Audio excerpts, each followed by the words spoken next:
Berjumpa kembali dengan saya Bagus Dwi. Di video sebelumnya saya sudah mencontohkan untuk membuat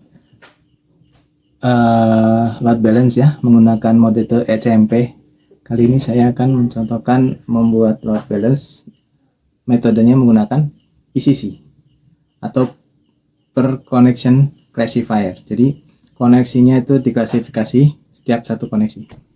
Oke, untuk metode PCC ini konfigurasinya di Mikrotik sedikit rumit, tidak seperti ECMP ya. ECMP ini sangat simpel, sangat mudah, dan tidak membutuhkan konfigurasi khusus. Nah, untuk PCC ini kita membutuhkan konfigurasi khusus ya, baik itu di sisi mangle, firewall, dan di sisi IP route-nya. Kali ini saya akan mencontohkan untuk membuat load balance menggunakan metode PCC pada router OS versi 7. Di Mikrotik saya sudah saya setting semuanya, baik itu untuk DHCP kliennya yang ke internet 1 atau internet kedua, kemudian DHCP server untuk ke klien supaya bisa akses internet, kita menggunakan IP firewall NAT. Itu sudah di basic setting atau setting awal supaya bisa akses internet di video sebelumnya yang metode ECMP. Oke, mari kita lanjut. Pertama kali setelah kita masuk ke IP firewall mangle ya, kita akan membuat rule untuk menerima atau accept network yang masuk ke Mikrotik kita. Pertama kita create new rule untuk mangle-nya, lalu chain-nya pre-routing, lalu destination address-nya ini kita isi network dari gateway ISP kita. Kan ada dua ISP tadi kan. Yang pertama IP-nya 192.168.8.1 untuk gateway-nya. Yang kedua IP-nya 192.168.197.3. Nah, untuk destination address-nya kita masukin network-nya. Jadi 192.168.8.0/24. Oke. Setelah itu interface-nya ini kita pilih dari Ether 4 atau jaringan yang terkoneksi dengan Mikrotik kita, jaringan lokal. Di Ether 4 ini lalu kita menuju ke action. Actionnya kita accept. Kita apply lalu oke. Setelah itu kita bikin satu lagi mangle juga ya. Chain-nya pre-routing.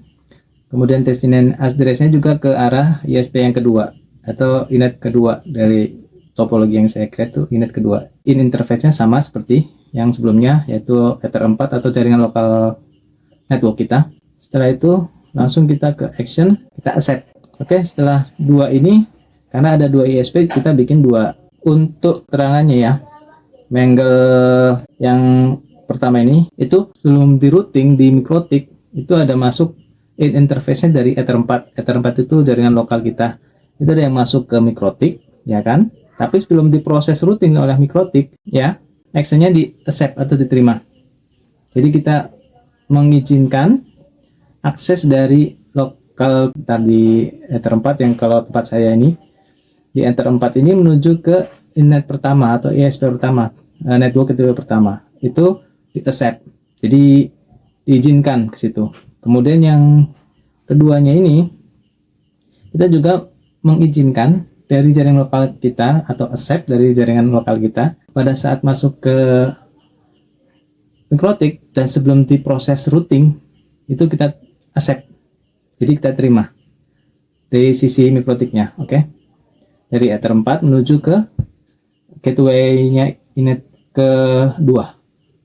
Oke, setelah itu kita create mangle rule juga sama, chain-nya pre-routing, kemudian in interface-nya itu dari mana nih masuknya? Kita isikan dari inet 1. Jadi dari internet pertama nih atau ISP pertama nih masuk ke Mikrotik kita, dan sebelum diproses routing itu kita akan kasih tanda, kita mark connection-nya menjadi inet 1_connection atau con gitu ya, sesuai di sini. Oke, lalu kita apply accept.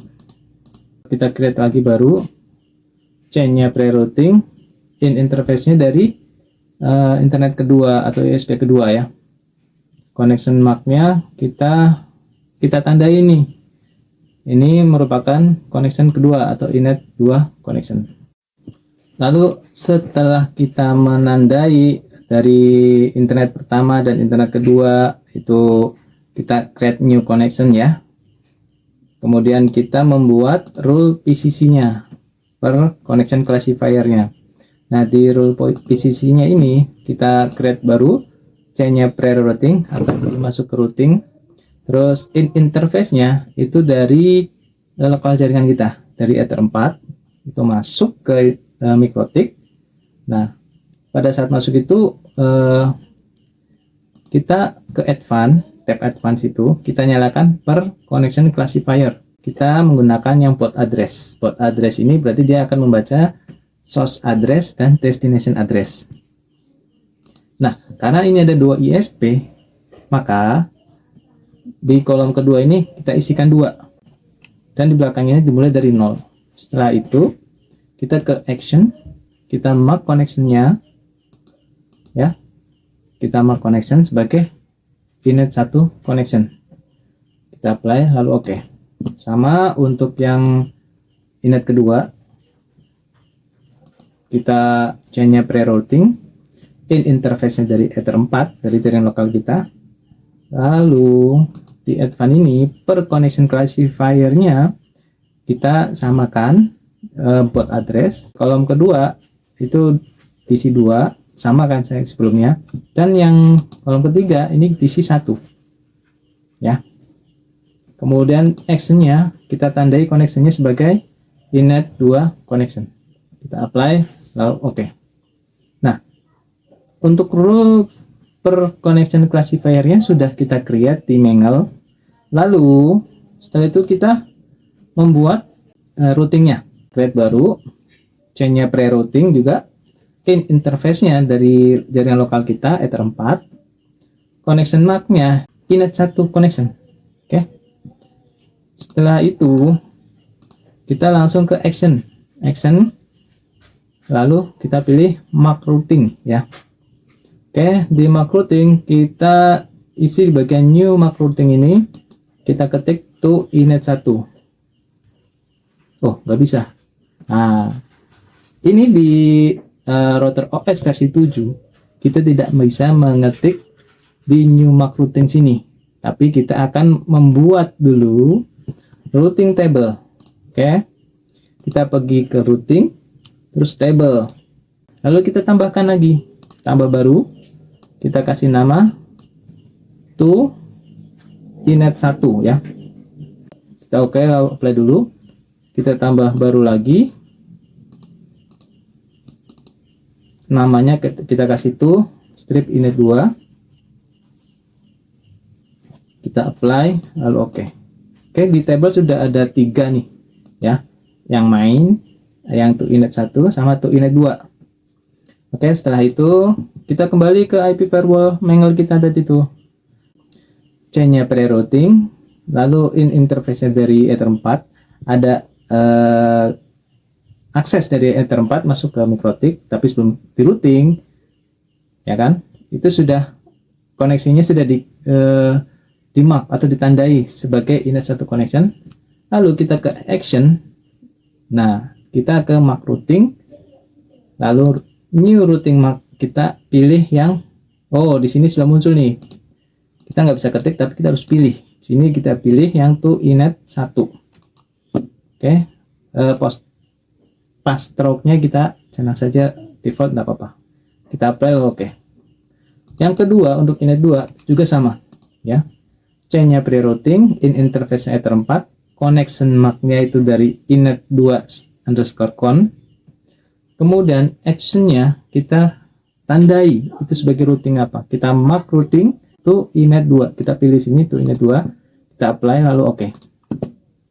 Nah, jangan lupa kita bikin outputnya, create baru lagi nih, new Mangle rule, chain-nya output, dimana connection-nya merupakan inet 1_con, lalu action-nya kita tandai dia routing ke inet 1, sama seperti halnya untuk yang inet 2. Kita juga membuat outputnya juga. Kita ke chain output, connection marknya inet 2 underscore con, lalu actionnya ke mark routing, dan new mark routingnya kita pilih yang inet 2. Kita apply lalu oke. Dah. Untuk mangle-nya sudah seperti itu saja. Kemudian kita akan ke routingnya. Kita ke IP root ya. Ke IP root, lalu kita create baru nih. Nah, kita create new root, kemudian destination address-nya 0.0.0.0/0 atau ke semua IP ya. Gateway-nya ini kita buka ke inet 1. Inet 1 itu kita cek dulu gateway-nya berapa. Kita ngelihatnya di DHCP client. Karena kan koneksi internetnya lewat DHCP ya. Kita ke DHCP client, kita cek di inet 1. Nah, situ ada gateway, kita copy, kita paste di situ. Oke, sudah dipaste ya. Lalu kita cek gateway-nya ping. Distance-nya kosongin saja. Nah, di sini routing table-nya kita pilih to inet 1. Oke, kita pilih yang to inet 1. Apply lalu oke. Sudah, kemudian kita tambahkan lagi 1. Karena ini akan load balance ya. Kita tambahkan lagi 1 baru. Destination address-nya sama 0.0.0.0/0 atau ke semua IP. Gateway-nya ini lalu kita buka juga di bagian IP DHCP client. Nah, di inet 2 ini kita cek gateway-nya berapa. Kita copy IP gateway di inet 2 ini, kita masukkan ke gateway di new root ini. Dan juga kita ganti routing tabelnya ini ke to inet 2. Kita apply lalu oke. Oke, sudah. Semuanya sudah. Lalu, nah, ini ada satu permasalahan. Jika salah satu internet mati, maka misalnya ada satu PC atau satu komputer sedang melakukan koneksi dan dia diarahkan ke ISP2, misalnya ISP2 yang mati ya, maka dia akan disconnect atau putus dan tidak bisa akses kemana-mana. Makanya kita butuh membuat failover ya. Jadi pada saat koneksi salah satu internet providernya terputus, maka dia akan langsung dialihkan ke internet provider yang tidak putus atau yang masih berjalan. Oke, kita create untuk failovernya. Kita tambahkan new root lagi. Sama seperti sebelumnya. Destination address-nya ke 0.0.0.0/0. Lalu gateway-nya kita copy dari klien DHCP client internet ISP pertama. Nah, routing tabelnya ini jangan lupa nih, kita bukan pilih ke to inet 1, tapi to inet 2. Jadi misalnya nih, dari gateway yang ISP pertama putus, maka PC yang masih menggunakan jaringan ISP 1, dia akan langsung dialihkan ke jaringan internet 2. Oke, kira-kira begitulah ya. Lalu distance-nya kita kasih 2, karena ini untuk failover ya. Jadi untuk backup saja. Kita apply lalu oke. Kemudian satu lagi juga, kita buat failover untuk ISP yang kedua. Misalnya ISP putus, maka otomatis koneksinya itu akan dialihkan ke ISP pertama. Nah, sama seperti sebelumnya, kita create new root. Nah, destination address-nya seperti sebelumnya juga sama. Gateway-nya ke gateway ISP kedua. Kemudian untuk routing tabelnya kita to inet 1. Oke. Kita apply lalu oke. Setelah kita membuat rule untuk load balance metode PCC, mari kita buktikan. Pertama, kita akan melakukan ping dari PC 1 sesuai topologi ya. Dari topologi tadi sebelumnya, kita ping dari PC 1 dan ping dari PC 2. Kita lakukan ping dari PC pertama ke 8.8.8.8 int. Jadi akan terus-menerus melakukan ping. Oke, sudah ada replay ya. Lalu dari PC 2 kita melakukan ping juga ke arah 1.1.1.1